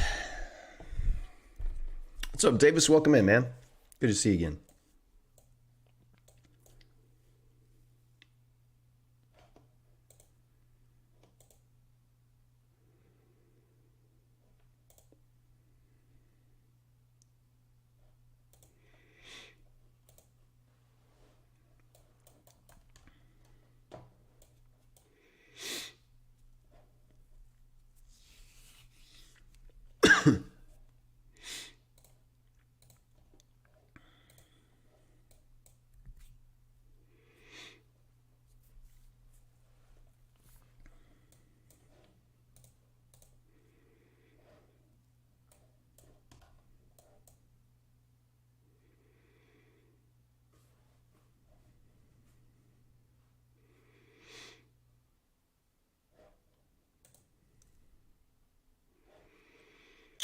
So this 4 hour candle right here is about to close, and it's closing below these lows. So what we would like to see now, it's going to leave behind this fair value gap in this 4 hour time frame. I'd like to see the next 4 hour candle open, give a wick up to rebalance this 4 hour candle, maybe tap up into that fair value gap, just tap up into it and then pull away, setting up a nice bearish order block here on the 4 hour time frame on Aussie dollar.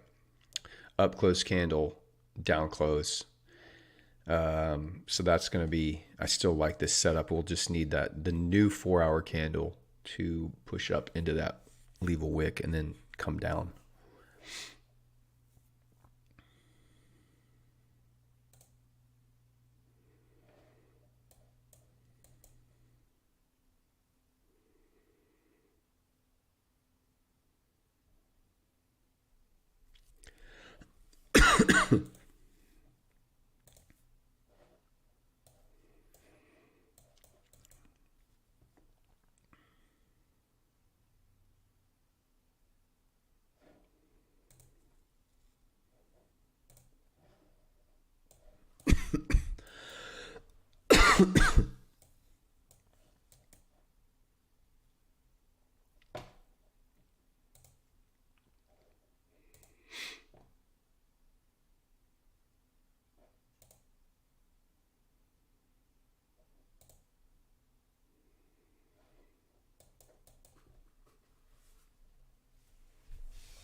Dunamis says, I've been watching John's favorite person teach about optimal trade entry. Do you use it?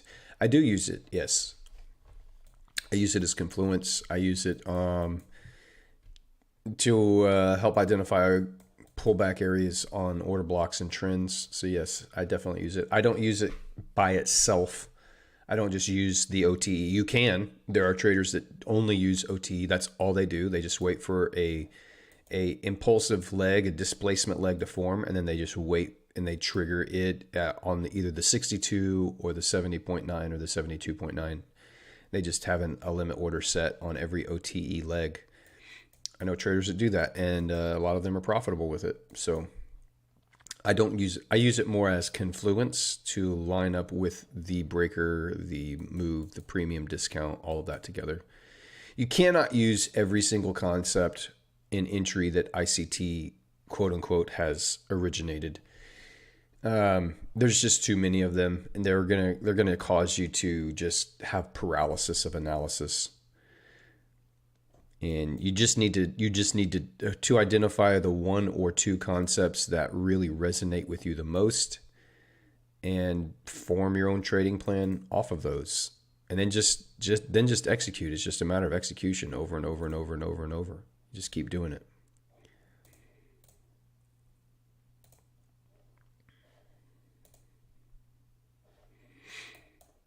Hopefully we can hold this little channel up. So we had this big pop down. Hopefully we can just drip up, drip up, drip up, stab liquidity and drop. OTE is a great concept. It really is a great concept. It's just a way to identify a pullback to get into a position that's in line with the overall trend. That's all it is. It's just, this is where you should, if you're going to buy high, if you're going to sell high and you're going to buy low, the optimal trade entry is not perfect. It's just a very powerful tool to help you visually see where is price trending And then how can I participate in that trend on pullbacks? Because those are the ones that you want to get in at. If you can get in on a pullback and you can ride that trend, man, you're going to make a lot of money. So optimal trade entry is a great tool to use. How do you use stop placement around breakers? Two ways. One is it needs to be above the breaker itself. So the stop always is going to be above the breaker. And if the fair value gap, so in this case, the fair value gap is inside completely. All of the candles that create the fair value gap are inside of the breaker. So I'm going to use the breaker itself. It's going to be above the candles that create the fair value gap, and it's going to be above the breaker. Now, if this fair value gap candle, let's say, so here's the fair value gap right here. Let's say this candle, this down close candle that I'm circling right here, if it was outside of the breaker, the top part of that candle, the wick or the body was outside of that, then the stop would need to be above the candle that creates the breaker. So there's two ways to do your stop. Definitely above the breaker, which is in this case, and it needs to be above the three candles that create the fair value gap. It needs to be above the minimum, the bodies or the wicks of those candles that create the fair value gap.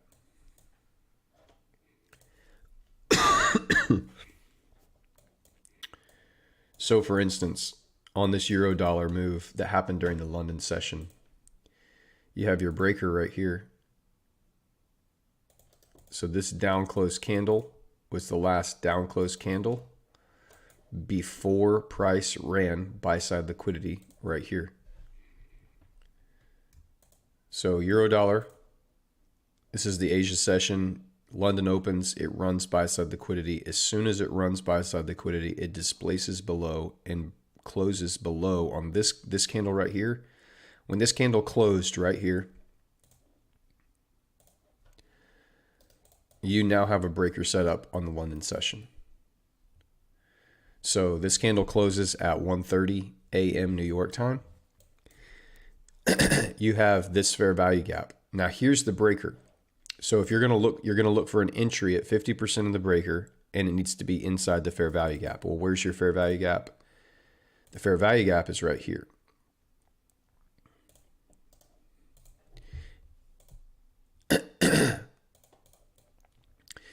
Now for me, I'm going to put my entry at 50% of the breaker inside the fair value gap. Now where do I put my stop?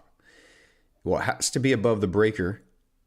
So, but I can't put it there because the fair value gap is outside of that. I need to put it above the bodies of the candle that create the fair value gap. These three candles together are what create this fair value gap. And my stop needs to be above a minimum the bodies or the wick, either one, of that fair value gap. So if you just did the bodies, it's fine. It's 4 pips. It's a very tight stop on euro dollar. 4 pips is extremely small. And then my TP is just going to be 1 to 2.1-ish is where my TP would be.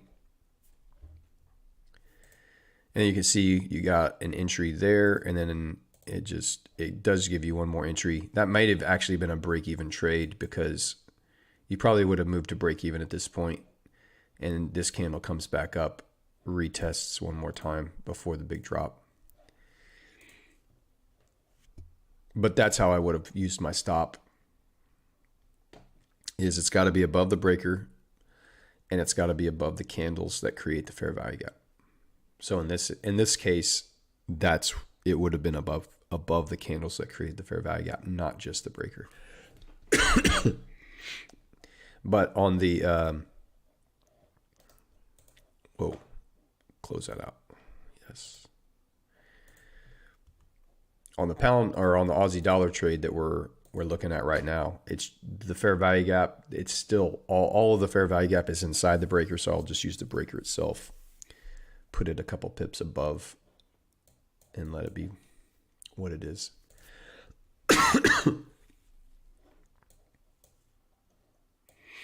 Pound had a similar setup, but without the fair value gap. Last down close candle runs liquidity, displaces through, but there's no fair value gap in there. Maybe on the 10-minute there was. It looks like there was on the 10-minute. Probably. So you have your, that's your breaker candle. As soon as price closes below this candle right here, it closes, it leaves behind a fair value gap. Actually, it would be on this candle. Leaves behind a fair value gap right here. You target 50% of that.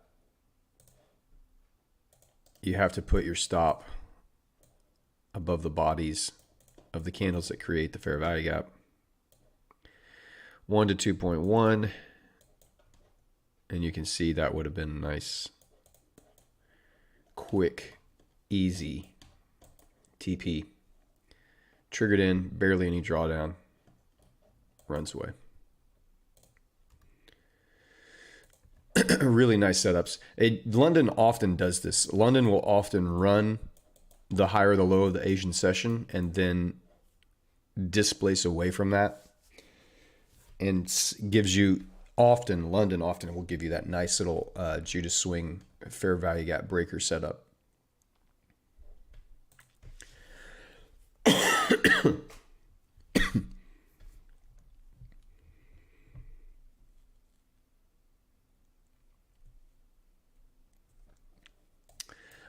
Even if there's fair value gaps above them, I'm going to be wrong. The breaker's going to hold or it's not.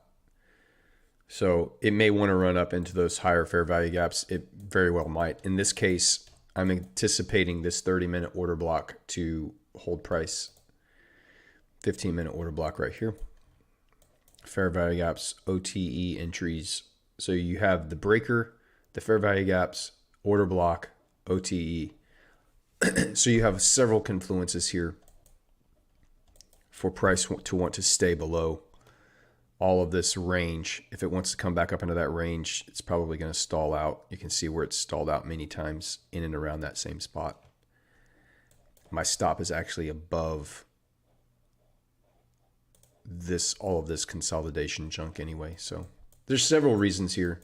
It doesn't need to come all the way back up into here. It can, and if it wants to, it will, and it'll stop me out. But if price wants to continue into this aggressive downtrend movement, this is where I would want to see it reverse.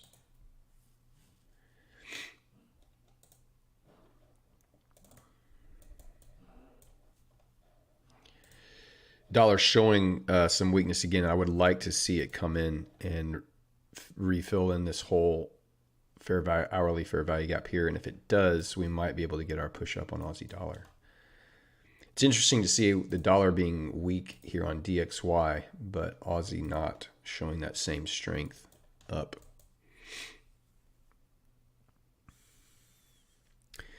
Sometimes with breaker formats, there are fair value gaps above the breaker that I'm scared it will trade into. I mean, you just haven't taken enough trades. You need to take trades in the live market, and you need to back test. Fear is going to keep you from profitability. So if your system says I'm not going to take a breaker if there's fair value gaps above the breaker, then you need to write that into your plan, and then you just need to be like, well, no trade for me today. There's fair value gaps above that breaker. I'm not taking it. So if that's, if you have the data to show that it often will go above into those upper fair value gaps, then you need to not take those trades and just wait. Wait for a setup. There'll be more. Went to the strip club yesterday morning. Oh, John. How'd that work out? Because it's super choppy.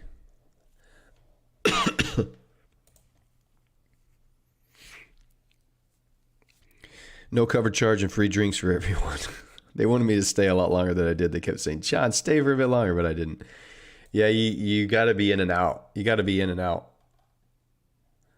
The Gilded Gals, you got to get in, get the quick one song dance and get out, because The longer you stay, the more likely you're going to leave broke and busted. What's the best video for OTE? I have no idea. There's so many videos out there. If you want to watch ICT, he has a whole series on optimal trade entry. But there's other people that probably have simplified it better. Casper SMC has an entire strategy just built around OTE. Casper SMC. On YouTube, you can find it's a very simple strategy. It's literally just enter at the 0.62, put your stop above the swing high from that you pulled the fib on, and then exit at 0.27 extension. So his entire video is this right here. Pull a fib from the swing high to the swing low. You put your entry at the 0.62. You put your stop above the swing level. And you exit at 0.27. That's it. That's his whole strategy. And I'm not sure what the win rate is on that, but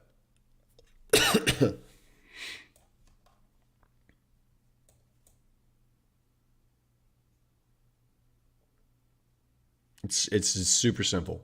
It's purely mechanical. There's no discretion involved. It's just do this. Pull a fib, enter at 0.62. You put your stop just above the swing, and you exit at 0.27 every time. That's it. That's all you do. Sometimes you're going to get just over a 1 to 2. Sometimes you're going to get a 1 to 3. Sometimes you're going to get, it's usually just over a 1 to 2.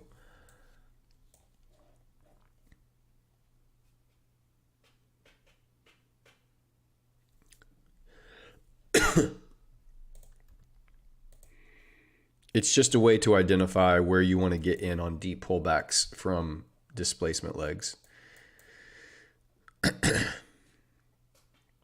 You don't need a higher time frame bias. You don't need anything. You don't need a daily bias. You don't need liquidity draws. You don't need anything. You just need a swing.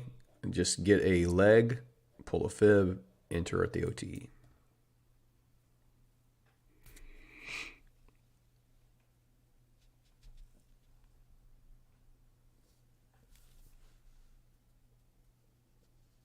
Got in at 73.2 and out at 85.9.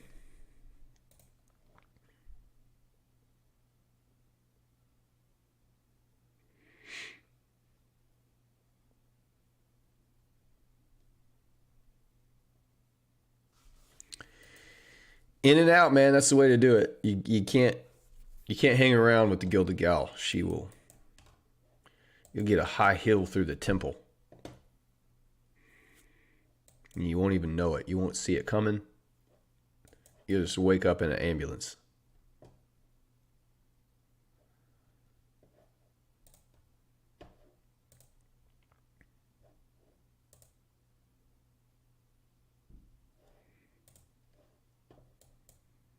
All right, 9 o'clock hour. 4-hour candle has closed. So we're going to wait now. This new 4-hour candle has opened, and I want to see a push up. I want to see that wick up into this upper fair value gap. It's already hit the breaker, and it's already hit the first fair value gap inside that breaker. So it can roll over right there. I would like to see one more run of stops here above this buy side liquidity, tap into that fair value gap.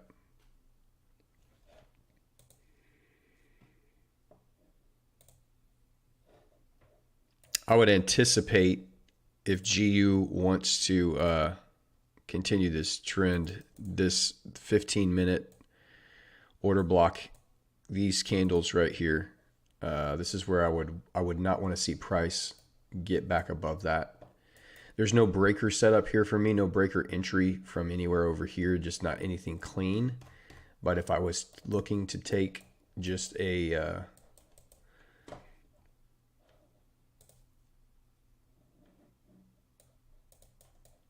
just a move, maybe up inside this fair value gap here. You could potentially see a sell from that level.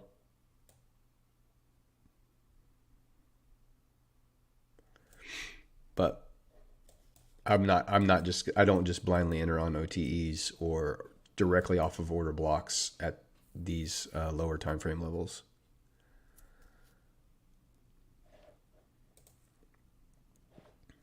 EU, same.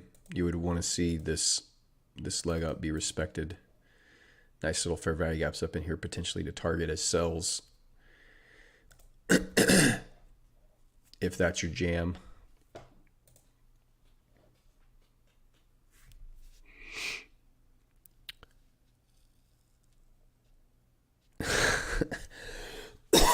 The strip club that we refer to is gold.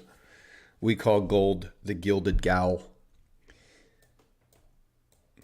because she treats you dirty. She's so enticing and so pretty to look at, and sucks you in, and then she just clobbers you upside the head and takes all your money, and you don't know what happened. Gold price action swept Monday's low and put a buy stop in 20 ticks above it. I targeted settlement, which was fairly far away, but gold has been in an uptrend channel and was at the bottom. It's a good move, man. It's a nice catch. Really wasn't a good catch there.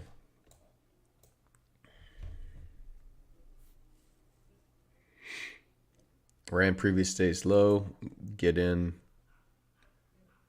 run it up into the consolidation area. Not a bad play. Yeah, all you got to do is scratch out just a couple of those a week, and you're good.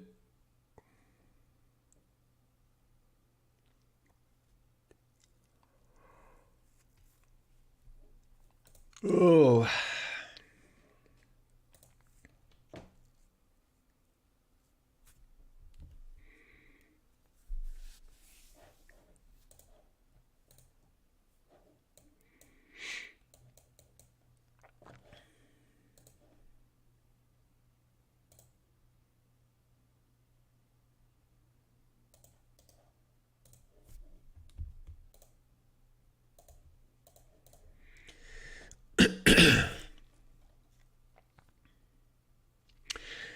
All right, John, see you later. I'm probably going to wind it down here too. We're a couple hours in. We've got our orders set. We know what we're looking for. So that's probably good enough for today.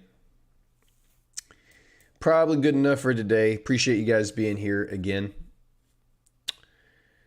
Hopefully it was valuable for you. Hopefully you got some good content out of it. And join the Discord. If you're not already in the Discord, you can jump over on our Discord.